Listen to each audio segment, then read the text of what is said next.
Welcome back to episode 122 of the Disorganized Wizard Club podcast. My name is Alex. I'm here as always with Cam. How's it going? But not as always with Adam. You should have, you know how like the game podcast, they always do like Brian, card name Gottlieb. Yeah. Yeah, my card name today is Adamant Will. I want to know why? Cam, the Adamant Will. Yeah, you want to know why? Because Adam ain't well. So we're a pair of Ottawa-based players that play just about anything and everything we can qualify for. We talk about decks, tournament stories, just about anything to help you and ourselves get better at Magic. Hopefully. Hopefully. I'm just trying to fill in, man. So what happened to Adam this week? He ate a not so good meat pie and it's getting the best of him, or what's going on there? Yeah, that's what he claimed.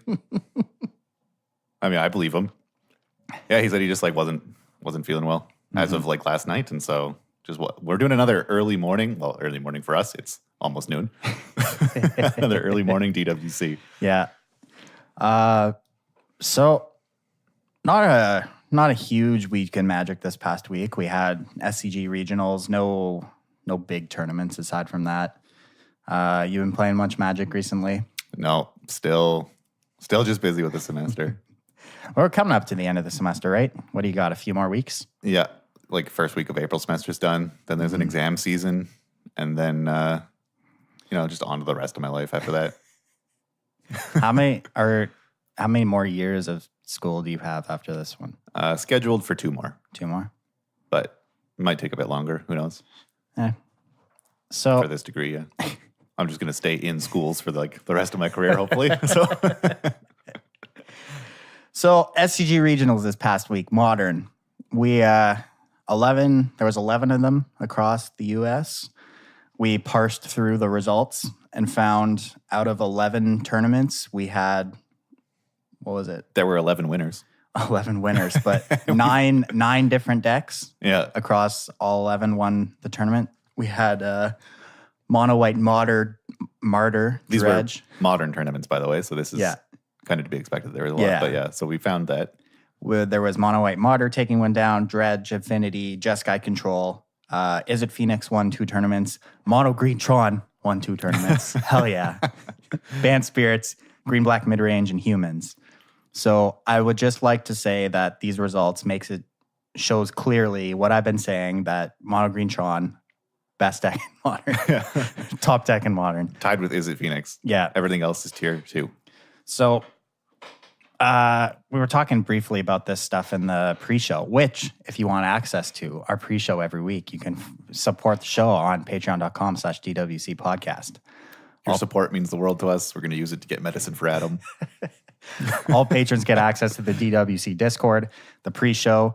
We have sweet custom tokens for a higher tiers of support.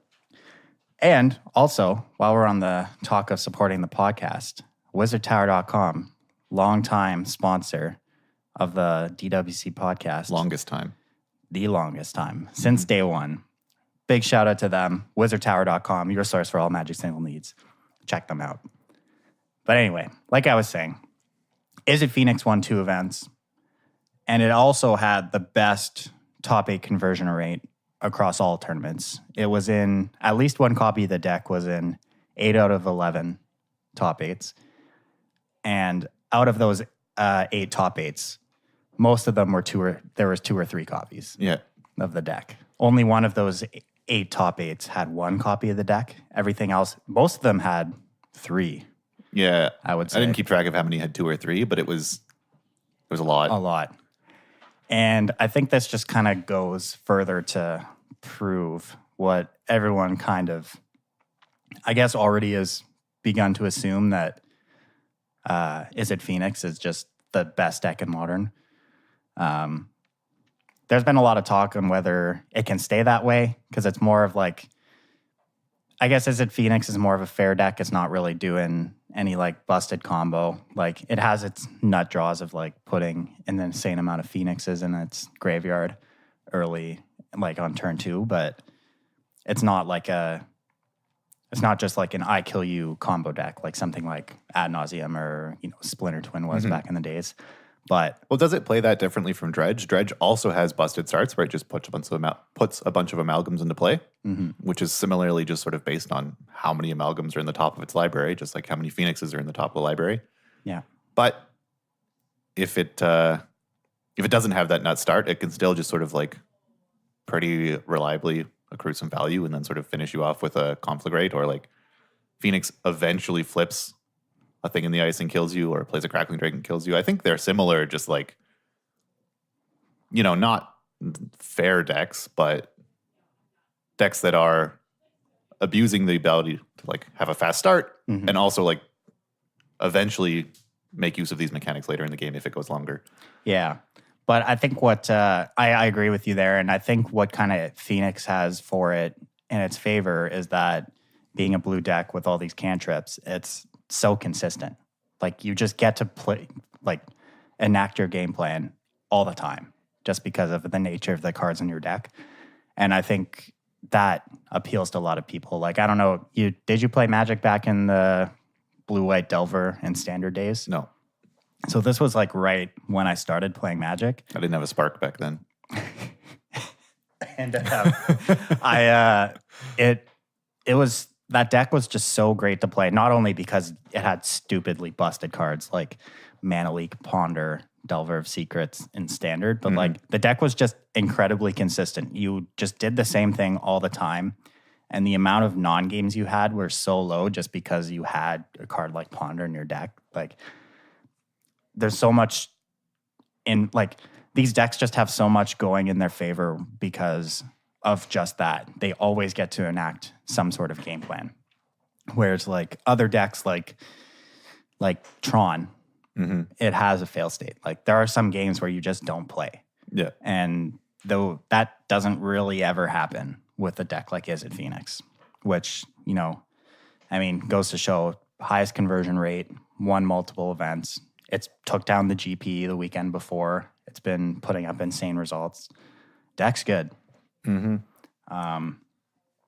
But, and looking at this top 8, like Tron being the only other deck to take down multiple tournaments, there's copies of Tron kind of throughout a bunch of the top 8s as well. And that doesn't surprise me from a total like unbiased standpoint because Tron just has a good Phoenix matchup.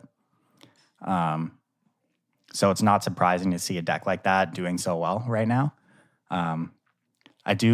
There's one of the top 8, one Tron deck. Let me find it. That one, was it this guy? Rich Herbert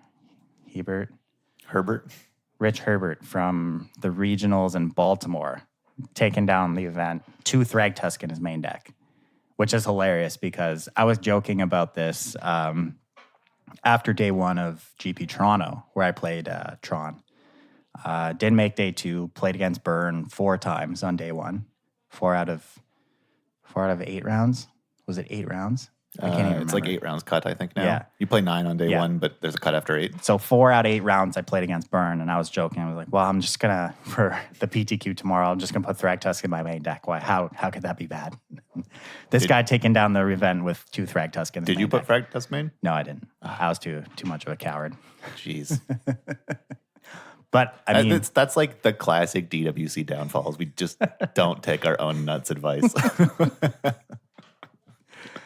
yeah. It seems great though. Like there's not many decks in Modern where Thragtusk is bad. Like it's fine against all mid-range decks. It's good against Dredge. It's good against Is It Phoenix. Great against Burn. How is it against this mono white martyr? I'm probably mediocre. Yeah, I think you're just getting smacked by Sarah Ascendance. But I mean, like looking at these decks that won these events, aside from the mono white martyr, you're bringing in Thragtusk against all of them anyway. Even in the Tron Mirror, you're bringing in Thragtusk because that matchup turns into like a, for lack of a better word, like a cripple fight where you're just like ghost quartering each other. Maybe you're casting surgical to get rid of your opponent's towers or something, and then just neither of you can assemble Tron, so you're just casting dudes for the fair price of their mana cost. Yeah, okay. And like usually the plan in that matchup is you just bring in your Thrag Tusks, you bring in your Thought-Knot Seers, and you just try and beat down. So, like, I don't know. I can't see it being terribly bad. Is Thrag Tusk... It can't be as good. Like, I understand why it's fine post-board in the Tron Mirror, but it still seems not great pre-board in the Tron Mirror because you don't have the additional hate cards. So, yeah, pre-board, all that matters is who won the die roll and who cast Karn first. Yeah. Then that's it. But if you're not reducing your ability to cast Karn by adding Thrag Tusk, then I guess it doesn't affect that game one. So. Yeah. Like, all the guy cut was like, let's see. A lot of decks have been playing 4 Worm Coil. He's playing 3. He's only on 1 Walking Ballista, and that's where he slid it in. Mm-hmm. Like that. Like, and those are kind of flex slots anyway. You can play whatever threats you want there based on what you're expecting to see. Yeah, cutting a Worm Coil for a Thrag Tusk seems like, as you were saying, a flex slot. The other Tron deck that won was just playing 4 Worm Coil. Mm-hmm. Yeah, totally reasonable as well. Like, the spells with, your chromatic stars and spheres, your map, O-Stone, relics, those numbers don't change all that much. Lands are pretty much the same across every deck now. Yeah, your slots come with how many ballistas you're playing, how many Worm Coils you're playing, if you're playing World Breaker or not, which is a card a lot of people have kind of stopped playing, which I think is totally reasonable. It's not the best payoff, and you casting it on turn 3 never really happens. Like, you pretty much have to have a natural Tron draw to be able to do it. Yeah, natural Tron with like a star sitting around or something. Yeah, like if you cast a star on turn 1 or 2 and never have to use it and just get to natural Tron on 3, then you get to do it. But it's more of like a turn 4 and beyond play. And it's just... There's some matchups where it's not that great, and I can see Thrag Tusk just being more beneficial across the board. Even with World Breaker has reach, right? Yeah. Yeah, get these Phoenix out of here. Yeah. Is Thrag Tusk still better there? I'd still rather cast a Thrag Tusk, I think. Right. Yeah. But yeah, so Modern's still diverse as ever. Is it Phoenix? Crushing tournaments. I guess... Really now, I guess another thing that happened this past week is there were no bannings. No bannings in Modern. And there was... No changes to the BNR. Like there is with every ban announcement, so many people talking about how much they would love Faithless Looting to get banned. Yeah, Faithless Looting, Stirrings and Opal are always still on discussion. Yeah. And I think it's actually hilarious that they just said no bannings and then didn't give any explanation. Like, suck it. We're not changing anything. But like, I like that they didn't ban anything. I don't think anything has to be banned. You have an entire set coming out in a couple months that's entirely based for Modern. Yeah, that's another big thing. Like there isn't really a reason to shake things up. Like the format is... It's really fast. There's a lot of aggressive decks, but like... But you can't even say that, like, it's stagnated in a way that certain cards can be pointed to as problematic. Like, KCI, right before they banned it, it was starting to stagnate. Like, its percentage of the meta was increasing and increasing, and despite that, its win percentage was not decreasing, as anyone could do anything about it. Mm-hmm. But here, like, we've seen the fall of Mono Red Phoenix in favor of Is It Phoenix. We've seen Mono White Martyr come out of nowhere to like combat these faster things. We've seen like tweaks and adjustments still happening week to week. Yeah. So like there's no reason to ban anything there. Things are like the format is still resettling and shifting. Yeah, and I mean... And then, yeah, as you say, Modern Horizons is going to like change everything. Yeah, we have no idea what Modern Horizons is really going to do to the format. You don't have to ban any cards in a format with Cabal Therapist. You just make them discarded. True. I can't argue with that. But right now, I guess, Is It Phoenix and probably Dredge are the two kind of decks hanging over the format. And like, as much as people hate Dredge, like it is hateable. Like, and I think Is It Phoenix is a totally fine deck to have as Modern's best deck. Yeah. Like, it's not inherently broken, just like it enacts the same kind of game plan all the time. It's consistent, solid, not busted. Like, it doesn't have the same kind of feel bad as playing something against something like KCI, which was the best deck in the format before. Yeah. Because it feels like there's things you could do. Mm-hmm. Well, I could path that Phoenix. Yeah, and I mean, like, it's going to have its busted draws where maybe it put like 3 Phoenix into play on turn 2, but like, you're playing Modern, you got to be linear, you got to just kill your opponent sometimes, and I don't think that, and that's such a small percentage of the time that I don't think it's really an issue. But Modern's that weird format where it's the most popular format, right? I think that's safe to say. Oh, yeah. Still. Hands down. Most popular casual format. Mm-hmm. No. Well, I don't know about that claim. Most popular casual format that people think should be competitive. Well, yeah, it's the only one in that category.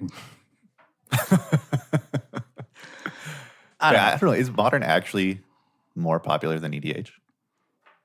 It is. It's got to be, right? I don't know. I feel like most EDH players have a Modern deck. But there's not. But there are a lot of like people who like take Modern seriously that don't have EDH decks. Yeah. I don't know what conclusion we can draw from that. I mean, I'm just speculating here, but I'm pretty sure Modern's more popular. Yeah, I don't know. It doesn't really matter, but yeah, I think Modern, while it might not be in a great place right now, it's not so bad that it requires something to get banned, because in the grand scheme of things, I'd much prefer to just not have to ever ban anything. Like, that realistically is what we want, right? Like, I like the format's going to get a bunch of new cards that we don't have to worry about for standard, so they can kind of probably up the power level on some stuff, do some cool things. That'll be neat, but really, like, I think we've been pretty consistent on the show how we don't like Modern, and that we firmly believe that it should be a casual format. And I think I'm not crazy to say that. Yeah, I mean, yeah. Like, don't get me wrong, I do love to Tron some people, but like, I just, with how the format is, I really don't like that it's going to be a Pro Tour format in London.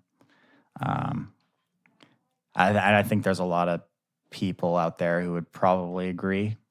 And like, putting your bias aside, whether you love Modern, you hate Modern, like, just with the nature how the games play out and what the format revolves around, like, I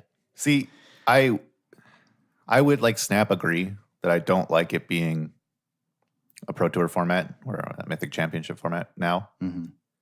If it stayed like literally exactly the format it currently is. But with the London Mulligan rule, I still don't think it'll change it that much, but like, I'm curious. Yeah, so we can kind of segue into this. So there was a pretty interesting article that came out on Channel Fireball written by it's got numbers in it. It's about Magic, so it's written by Frank Karsten. Yeah, Magic mathematical genius Frank Karsten. And I thought it'd be interesting to talk about this, as we can get our in-house math magician, Cam, to talk about this. So you had some points you wanted to bring up about this article that I think are pretty interesting. Yeah. So I guess as a general, so this article is it's called "The London Mulligan Rule Mathematically Benefits Strategies That Rely on Specific Cards" by Frank Karsten. Thanks, Captain Obvious. Yeah, I agree with that part. Sure. And generally, like, so he finds all these numbers. Some of the simpler calculations are just actually like done calculations. The rest are sort of coming out of simulations, and he posts some of the code in the article. I haven't checked any of that, but like, the numbers all seem reasonable. I just disagree with some of his interpretations of the numbers and some of the like interpretations of the setup of his simulations. So most of it's fine. Let's start at the top. Talks about how decks that require certain key cards are more powerful, such as Dredge finding a discard spell and a Dredger, or Tron finding Tron lands and Karn. And then how like decks like Burn and Humans that are just sort of critical mass decks, or sort of synergy between many pieces decks, as more like humans, won't benefit as much as the other archetypes, which is what we've said last week. That's all fine. Good job, Frank Carson. Yeah. And then he kind of goes into his first point past that is, how often will you be able to begin the game with a ley line on the battlefield? Yeah, if you're playing 4 ley lines in your deck and you're willing to mull to certain thresholds to find a ley line in your opener, how likely will that be? And it seems across the board, you get about, so if you're willing to mull 6, you only get a 2% increase. But the lower you're willing to mull, you get about a 10 to 11% increase. So if you really need a ley line and you're willing to mull to 4 or 3, you're now going to find it about 90% of the time, whereas you were about 80 previously. Mm-hmm. Which is, that's reasonable. Yeah. Yeah. This has been one of the points that a lot of people have been talking about, like, oh, ley lines are going to be so much more popular. Like, you can almost guarantee you're going to find one. And I think while these numbers say that's true, I also don't necessarily think that's bad. No, this is my point about, like, Modern as it is kind of this goofy format where hate cards sort of reign supreme, but they're inherently more random than, we would sort of like. So you get some non-games, you get some games that just sort of, you get these non-games because of these hate cards, but they're not so consistent as to discourage people from playing the cards that they're required to hate out. Mm-hmm. So, like, the combo strategies and the sort of abusive strategies still stay despite the, like, silver bullets existing in sideboards. And if this, like, 10% increase in finding these hate cards is enough to reduce the win rate of the archetypes that you're hating sufficiently that people stop playing them, then Modern becomes a very different format. And so I don't know. I don't think it will be that format. I don't think it'll change that drastically at London, but we might see combo decks do poorly at London because of this, and that could indicate the shifting. And if that happens, then, like, I'll reassess Modern. Yeah, then he goes into the math if you add serum powder to the mix, but I think we'll skip over this. Well, actually, this serum powder ruling is not what I expected it to be. I didn't, like, read the initial or the official statement about this, so my assumption was that, just from the text of serum powder, because you're always holding 7, while mulliganing is that if you use serum powder at any point, it gets you a new 7. But the actual ruling is that, say you've mulliganed twice, and you're looking at your third set of 7 cards, and it contains a serum powder. If you want to serum powder, you have to, like, pseudo keep, put 2 cards on the bottom, and then you get to serum powder 5 cards and continue mulliganing, which is not how I expected that to work. So serum powder has slightly less of a buff than it did, but then it talks about, like, vintage dredge, and I don't think really anyone wants to cares about that. I mean, I agree with his point that Bazaar should be restricted because they're going to find it, like, 99.5% of the time now if it's not. Dude, I don't even know what Bazaar does. It's not good unless you're playing dredge. It's like draw 2, discard 3 on a land. Yeah, when you play it. No, I think you tap it? You tap it, draw 2, discard 3. Dude, that's nuts. Yeah, for dredge. Holy. Wow. Okay. Okay, so then he gets into the what if you have a nature's claim to answer ley line all right, argument. So this section of the article, I encourage people to read it and come up with a conclusion and then listen to what I'm about to say and agree with me. This is my recommended advice. Okay.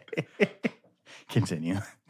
So the setup is, obviously there's some simplifications made here in order to sort of make some conclusions, and I don't disagree with the simplifications. So he's talking about Mardu versus Dredge, and he's saying going into game 2, Mardu boards in for Leyline of the Void to hate out Dredge's graveyard, and Dredge boards in for Nature's Claim to answer the Leylines. And the simplification is that each player mulligans according to the following rule.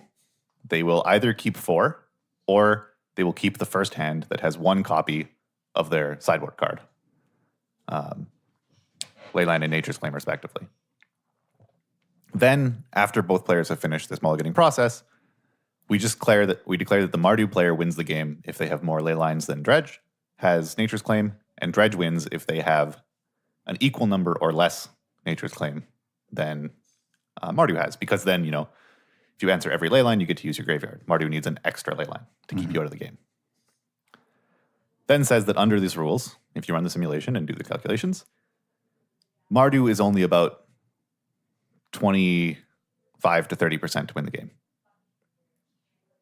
And so it looks like his conclusion in the article is then, because Mardu is a fair deck and Dredge is sort of an unfair combo deck, that even when considering sideboard hate cards, combo decks are still favored. They're favored in looking for their opening hands game 1, and they're favored finding like winning game 2 even through hate. Mm-hmm. And this is the part that I disagree with, because in this sort of interpretation, he's framing the Leyline of the Void as the hate card, which, I mean, it is. But I would argue that the real hate card, that like the dynamic in this matchup, in the way he set it up post-board, has shifted. And that Nature's Claim is the actual hate card, and that Leyline out of Mardu is the combo piece. Right? Like, a combo deck wins if you can't answer their combo. And that's how he has this set up. He's saying that the Mardu player wins if they have a copy of Leyline that isn't answered. So now, this Nature's Claim, regardless of the other cards in the Dredge deck, the Nature's Claim that he's considering is the answer to the combo. Yeah. And so the conclusion that I get from this is that fair decks and answers to combos are actually like 70% favored post-board. Because like you could reframe this entire discussion in terms of, let's say Splinter Twin is not banned. We could be talking about any green deck with Nature's Claim and playing against Splinter Twin. And the exact same setup would make sense. The Splinter Twin deck wins if they have more copies of Twin than the green deck has claim. And the green deck wins if they have an equal or less, an equal or greater number of claims. Because you need an extra resolved Twin. And the same process would show that the deck with claim, the deck hating out the combo piece, is the one that wins. So I disagree with his conclusion here that combo decks are favored. I think he's misinterpreting who the combo deck is post-board in this simulation. So this is why I'm hopeful that Modern might shift. Yeah. Yeah, it's really a really interesting discussion, especially when you get to look at the numbers like this and kind of think about how this stuff will play out and how things change now. Then you get to talk about, how often can a Tron deck guarantee a turn 3 Karn or Wormcoil, this is my bread and butter, so I'll talk about this. So okay. We're considering a following Tron deck of, 4 of each Tron land, 4 expedition maps, 8 payoff cards, so 4 Karns or 4 Wormcoils, your 8 chromatic effects, and 4 Sylvan Scrying, plus your 24 other cards. So, do you think Tron is well known enough now that if you just wrote literally that on a deck list, you'd be fine? Dude, I wish. But, so, they have to make certain assumptions based on your mulligans and your hand combinations. So in this scenario, you're only keeping a hand if it has 1 of each Tron piece and a payoff card, 2 Tron pieces, an expedition map and a payoff card, or 2 Tron pieces, a chromatic effect, a Sylvan Scrying, and a payoff card. So this essentially means that if the opening hand this model looks at has a Tron, but it doesn't have a payoff, it's going to mulligan, which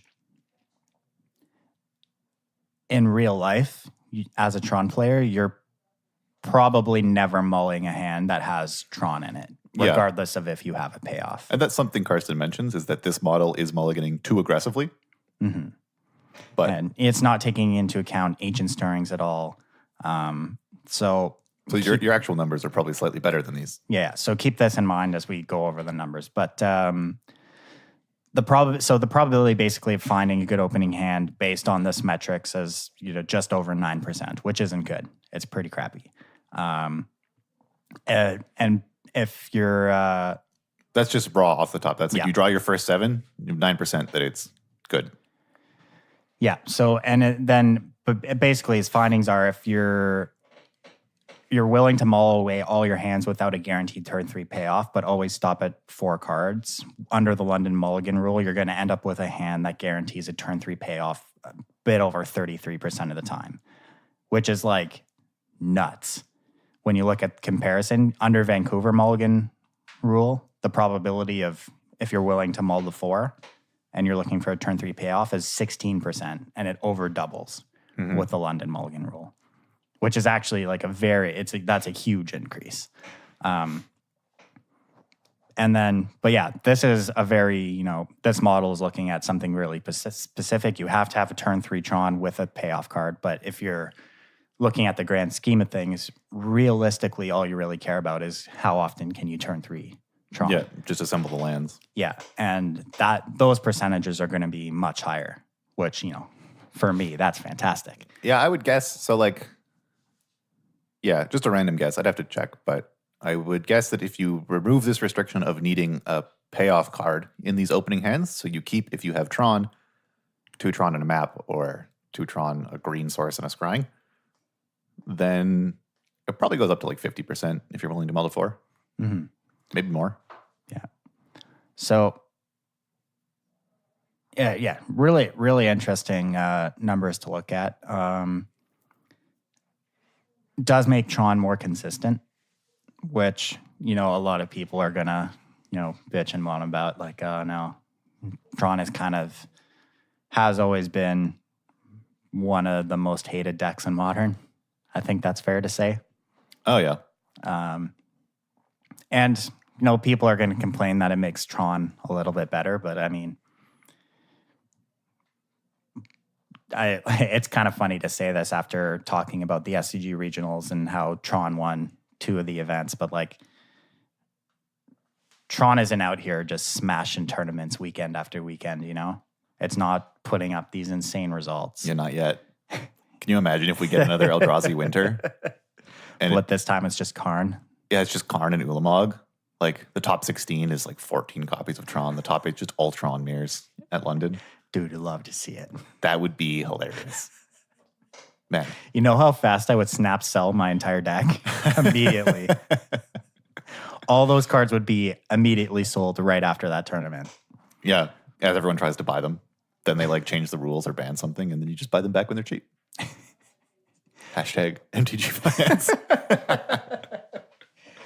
Okay, and then the article goes on to talk about, how often can you guarantee a 2-card combo? So, decks with like a dredge deck with, you're looking for Faithless Looting and a Dredger.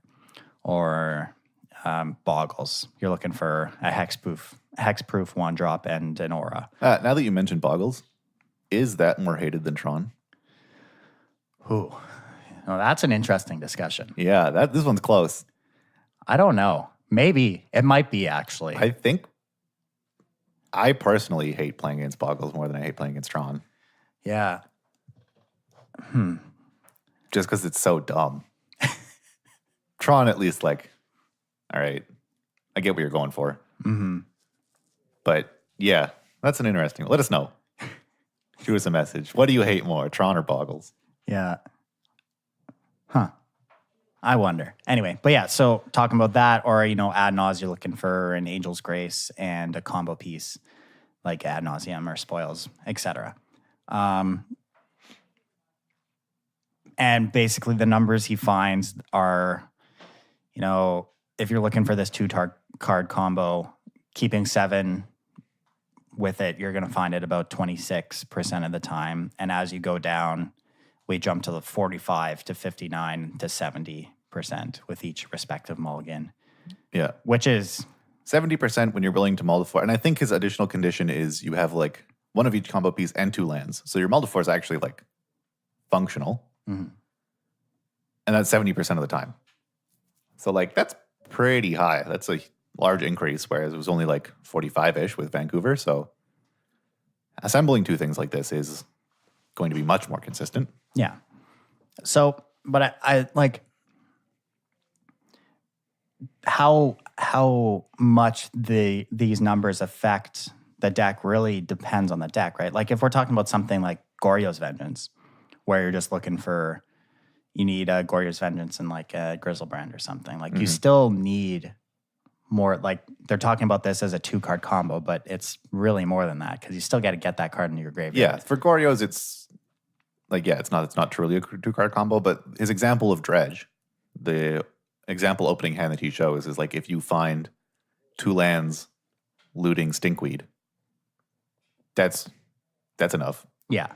Yeah, for a deck like Dredge, like it doesn't really matter how many cards you have in your hand after you have assembled that because you just get to start doing stuff.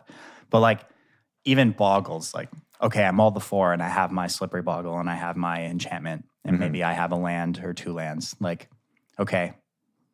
But yeah, a lot of these examples that he gives aren't true 2-card combos. They're like, you have 2 cards that go very well together, but they still require some additional critical mass. Like realistically, my Boggle's opponent mulls to 4 and has a Boggle and an enchantment, but like that's all they have. They mulled to 4. Mm-hmm. Are you really like how much pressure are they realistically putting on you?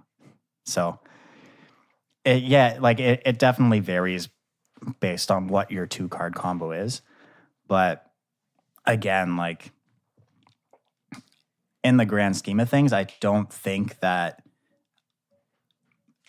having an increase in like the probability of having a good opening hand as your like looking at the percentages of good opening hands increasing as you mulligan, I don't think that's a bad thing because you're still, regardless of if your hand is getting better when you mull, it's not really because you have less cards. Like, sure, you have a higher chance of finding specific cards, but you still have less cards. And you can't account for that based on these numbers. That's why I disagree with sort of his general conclusions in this article. I mean, I already talked about why I disagreed with that one paragraph, but these general conclusions, the like examples that he's framing as becoming considerably more powerful, aren't entirely honest in that like you don't just need these 2 cards. Whereas like actual literal 2-card combos in Modern that he's not discussing are, well, okay, quote unquote 3-card combos are like land, rest in peace. Or like land, hate card. Or like 1-card combo, leyline. Yeah. Like those are the ones that can be enough when you mull. And he's not discussing them. Yeah. And then he's concluding that combo decks are going to be too powerful. Combo decks are going to be super reliable. I think he's like, I don't know, this whole article just feels like fear-mongering. Yeah. And I like the fact that, okay, I'm getting my deck, my and hands are not just because it has numbers in it. Yeah. It just seems that looking at these numbers, I think that this is how it should be. Like the probability of you getting a good opening hand with this rule should be getting higher as you get lower because you still want to be able to play a game of Magic realistically. And like before this, you're mulling to 4 and like your chances of actually being like the probability of you getting a good opening hand is dropping based on our current mulligan rules. Like pretty drastically. Yeah. Whereas here it's going up and you still have a higher chance of actually being able to play, but you're still at a huge disadvantage of having less cards. He's using the word good a lot, and he continues to call these good opening hands, calculating the chance you find a good, but that's not what he's calculating. He's calculating the chance you find a functional opening hand. Exactly. With, in some examples, a very high bar for calling something functional. Arguably, the ones for like Dredge or Tron are actually good opening hands, but your chances of getting functional hands goes way up, which is what we want. But I still don't think like your good hands are actually like go up that much. Yeah. And like really the only 2 decks that I think benefit the most from this are the ones he talked about at the start of the article, like Dredge and Tron, because like mulling to 4 with Tron, if I have Tron plus Karn, like it doesn't really matter that I have less cards. Well, I don't know if those are the only 2 decks. I think they're the 2 that probably have the 2 decks that are currently performing. Sure. Okay. Yeah. But like Hate Bears, I think, might actually be a real contender. Just a deck that has access post-board to a bunch of like random hate cards. Or even like access main deck to hate cards if they find out through whatever reason what their opponent is playing, like locally, if you know. Those decks will just always find the specific hate they need if they want to. And so like there could be this type of archetype, prison decks that require on like certain pieces to luck out certain different archetypes. I think get a large increase in power level from this. Yeah, that's actually interesting. I didn't think about that. Yeah, I agree that, like, sure, Dredgetron, maybe some other things from currently performing decks. Mm-hmm. But it's kind of a narrow, I don't know, this whole, like, analysis just seems narrow. Like, it seems to be like everyone's first reaction was, oh, combo decks are going to be too consistent. And then the whole article is like, this is how much more consistent combo decks get. And they ignore everything else. Yeah. And they ignore any thought of new archetypes or, yeah. Yeah, exactly. So, and then did you mention this on the show last week about the thought of can you cut a land from your deck based on this rule? I think I did. It sounds... I can't remember if you talked about it on the pre-show or if it was... I feel like at some point I said you might be able to add lands. Mm-hmm. Because you want... Yeah, because you can just bottom extra lands and you want to be able to keep 6 more reliably. Yeah. But I don't remember if I said you could cut a land or add a land. I'm not sure. I think it was probably that I asked you guys if we could cut a land and then second guessed myself and said maybe we want to add a land. I don't know. I'll have to double check. But as for right now, I'm going to say, okay, so Karsten has a section about this, asking the question, can you cut a land from your deck with this mulligan rule? And his conclusion is that you should probably add a land, I think. Right? I didn't read this section. Yeah. Yeah. Yes, you should probably add a land because the style of this mulligan lets you bottom the extra ones, and then you're more likely to always hit your first land drops, which is very important. And so I'm going to say that this is what I said last time. Yeah, definitely. I'm going to lock it in. I said you should add a land because I'm a savant. Mm-hmm. But yeah, so overall, I definitely recommend going to check out this article. It's really interesting. It's cool to see all the math and think about this stuff. But in the grand scheme of things, I think that I think you hit the nail on the head by saying this article seems like it's fear-mongering a little bit.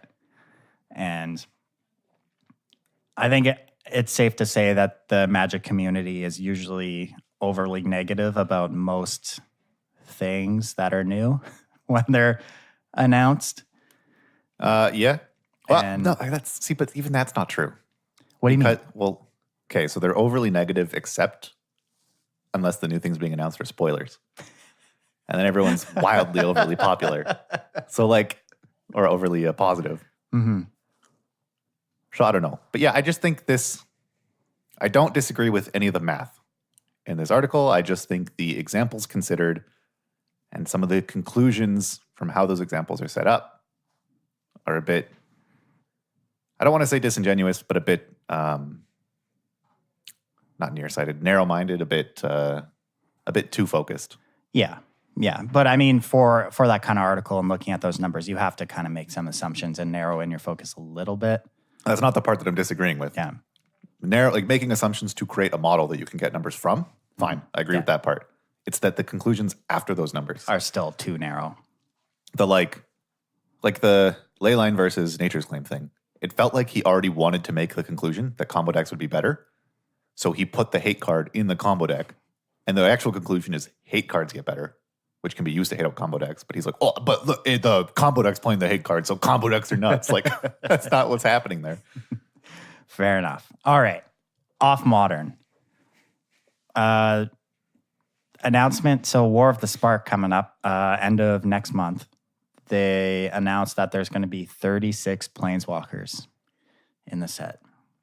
Cool. I mean, that seems thematic for a war of Planeswalkers. That's nuts. That's a lot of Planeswalkers. Yeah. There's going to be one in every pack. So the design for this set, limited in this set's going to be so weird. It depends, how strong these Planeswalkers are, right? Like they're probably... If there's Planeswalkers at common that do medium things. Well, it'll probably be uncommon, right? Yeah, probably, but... Wasn't that what Dominaria did? Every pack had an uncommon legend in it. Yeah. So we've never seen uncommon Planeswalkers before. So that don't really know how that's gonna work. There's been speculation that there's going to be flip Planeswalkers, which we have seen before. Mox Amber spiked in price because people are talking about a 1-mana flip Planeswalker, which we have had before. We had Kithian. Yeah. So I don't know. It's what's your initial thought on this? Well, I think it's fine. I think it's interesting. I'm curious to see how they design this. I think that they are aware of all the risks that everyone is freaking out about Yeah. of planeswalkers at Uncommon. I think they understand how planeswalkers change limited games. And so, I mean, knock on wood, these uncommon planeswalkers won't be as ridiculously warping for limited games as people think they will be. They'll probably just be similar to like okay enchantments. Yeah. And I mean, the planeswalkers are so warping and limited that in the sets we've seen so far because they're always mythic rares and they're usually busted because only one player has access to them if Yeah. you have it. But in a format like this where everybody has one, like that drastically changes things. You know, decks are immediately kind of all on a similar power level, whereas if you were playing a deck against a deck that had a planeswalker in it before and you didn't have one, like there's a huge power level difference between those two strategies. Mm-hmm. And I mean, I also think that in a set like this, it'd probably be very easy to have cards like non-planeswalker cards that hate planeswalkers. Like there's planeswalkers everywhere. There's probably going to be some 5-mana common that's, you know, destroy target creature or plant, like something that's gives you reasonable answers to these things other than just like, I guess I have to try and attack this past all the value it's accruing like planeswalkers normally do in limited sets. Yeah. Yeah. So it'll be really cool to see. Really interested to see how they design these planeswalkers. Getting Tybalt back, like, man, that guy's been waiting for his time to shine, hasn't he? Yeah. So yeah, they released in this article talking about this some alternate art, some like stained glass windows depicting the planeswalkers that will appear in the set. A lot of them are familiar faces. There's 2 or 3 that people can't figure out who they are. Yeah. It's probably because they haven't met them yet. That's usually why I can't figure out who someone is. And the rest are, you know, sort of recurring guests. Ashiok coming back is sweet. Obviously, Ugin and Bolas, they're sort of the leaders of each side of this fight. Mm-hmm. Yeah. It'll be cool. I think, but yeah, these stained glass walkers aren't going to be the actual art for the cards in the set, the article says. So we're kind of thinking that this will be the Planeswalker art for like the Mythic Edition version of this set, which we've seen with Ravnica Allegiance and Guilds of Ravnica, which is cool. The arts are all really awesome. Hopefully they do something cool with like the borders to match it. That'll be dope. Anyway, so aside from all this, well, lore question. Yeah. So this is kind of the climax of Bolas's arc, right? Like he's been going around. He built an army of Eternals. Mm-hmm. He stole the Immortal Sun. He's a planar portal that he used to do that. And so this is kind of him like finally enacting this plan, right? Like the Eternals are supposed to show up here on Ravnica. Yeah. Do you think they kill Bolas? Or do you think he just like who do you think wins this fight? Is it a stalemate? Does Bolas die? Does Bolas win? Dude, I don't know. Good always wins. I think it's safe to assume that good always wins. Yeah, so good's going to win just because it's lazy writing. But I don't think they go so far as to kill Bolas. He's like too iconic as like the magic villain. And then I don't think they'd want to have to like write up a new villain after this. So I think it's just like he gets locked away, wounded, or whatever. Mm-hmm. And they can bring him back later. I mean, we have other villains, though, that we can go back to. Amarkul's still trapped in the moon. That's not even really a villain. That's just a force of nature. The Phyrexians took over Mirrodin. They're still there. Yeah, they're out there. I don't know. Yeah, okay, never mind. There'll be a way. What was I going to say? Okay, I think it would be fine if they killed Bolas if, like, Ugin also died. He's already died. Sure. Why can't we just have him back? I mean, yeah. Okay. What was I going to say? So we can assume Good's gonna win. Because Good already lost. They already lost an hour of devastation. Yeah, everyone got crumpled. They took their beats. Yeah. So this time, but that wasn't the actual loss. That was just like I don't know. Adam's not here. What's the peak of a story called?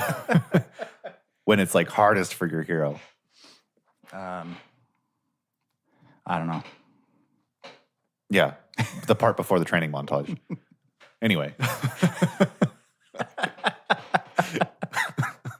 think that's its official name.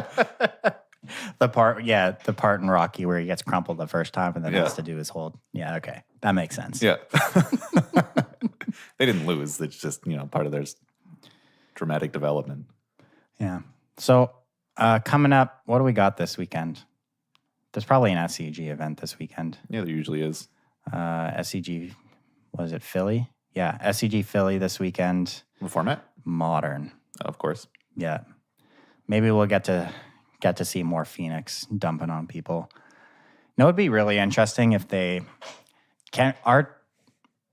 would SCG be allowed to implement a different mulligan rule for a sanctioned event? Probably not. Not for sanctioned, I don't think. Yeah. It'd be really interesting to see something. There's probably no reason why they couldn't just host a tournament with prize payout. They would have to, I guess, hire judges independently, and they probably couldn't award like Planeswalker points or anything to do with the DCI. But I mean, I'm sure they could do it if they wanted. Yeah. I don't think they will, though. Yeah. I don't know. I think it'd be cool to see some kind of event testing the mulligan rule before the actual Mythic Championship. But I guess the whole point of... is to like make it fancy for the Mythic Championship. WotC might not want people to do that. Yeah. Makes sense. So aside from SCG, the Mythic Invitational is coming up pretty soon. They announced that you can co-stream it as for streamers, provide their own commentary and stuff. So that'd be neat. Not going to foreshadow anything, but that'd be pretty neat. Yeah, I wonder who would do that. Yeah, that would be pretty cool. Let us know who you think would be great to do something like that. Who would you like to see? If we have time. Man, we could set up like a... Okay, maybe not us, but I would find it very entertaining if like... So after obviously they're going to stream it and do coverage on their own, and they're going to have some sort of setup, some booths, some tables. If someone like made those like bad cosplay pictures that guy does? No. What? So he'll do like...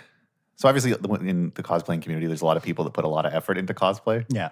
But there's a guy, I think it's called Shitty Cosplay, and he just uses like forced perspective and household items to like quote unquote dress up as like heroes. And so it was like, I think he did one of like, he cosplayed as Super Saiyan Goku, and to get the hair, he like cut yellow hair off a troll doll and like hung it suitably in front of the camera so that like the forced perspective made it look like it was his hair. Just like things like this. So just do like a really bad like cardboard box like recreation of their set, and like one person dresses kind of like Marshall, one person's wearing glasses like Rich. That'd be amazing. Not foreshadowing anything, but statements. Anyway, you could have like for the deck tech section, you could do it in front of a whiteboard where the interviewer like tries to draw the card every time they talk about it, and then erases it and draws the next card. WotC, get at us. We have tons of great ideas. The technology's there. All right. But yeah, there's been a lot of streamers focusing on best of one for the past couple of weeks leading in this tournament because it's duo standard, which it's like souped up best of one. Yeah, everyone submits 2 standard decks. They can be the exact same deck if you want, but your decks get chosen randomly for game 1. You have to win with both your decks to win the match.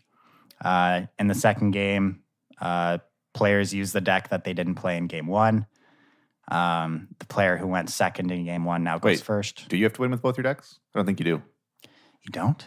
No, because you could lose with deck A, play deck B in game 2, win. This format's so confusing. Okay, so the actual format rules are you submit 2 standard decks. You are loaded into it. So this is all played on Arena. So you're loaded into a game 1 with a random choice of one of those decks with play or draw chosen randomly.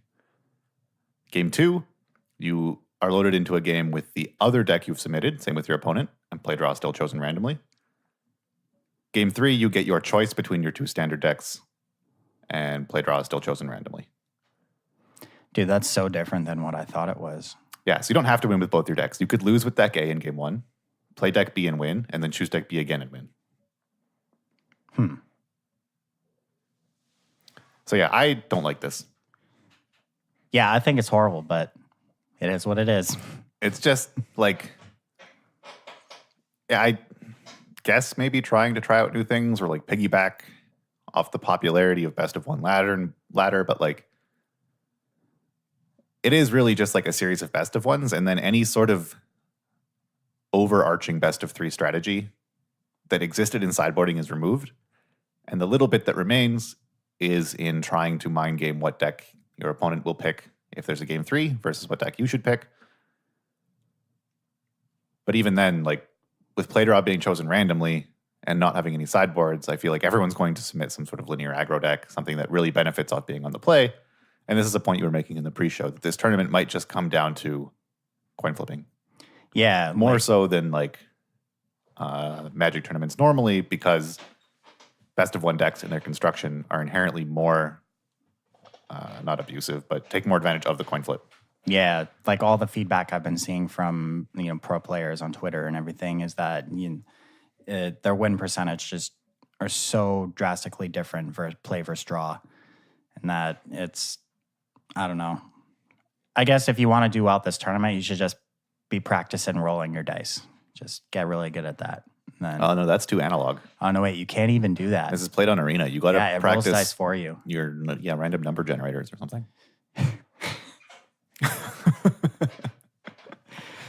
But yeah, that's kind of. You should play some online blackjack to practice for this tournament. That's what you should do.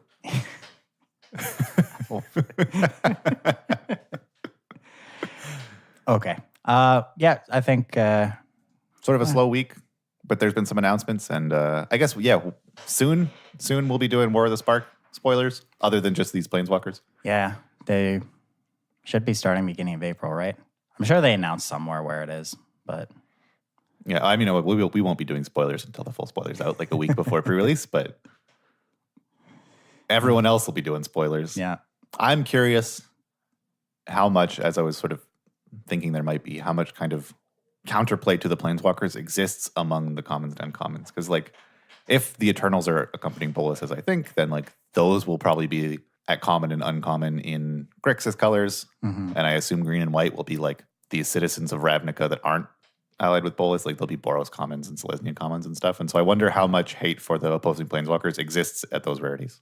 Yeah, there's a lot of room for design things. Like you could do, maybe if like a creature is attacking a Planeswalker, it gets a different ability. Oh yeah, that's interesting. Cards have a better effect if they target a Planeswalker or something like that. Mm-hmm. I don't know. It'll be interesting to see. But anyway, thank you all for joining the club this week. Make sure, as always, you check out wizardtower.com for all your Magic single needs. If you want to support the cast, find us at patreon.com/DWC Podcast. We're also on Twitter at DWC Podcast 1 and the Disorganized Wizard Club Podcast on Facebook.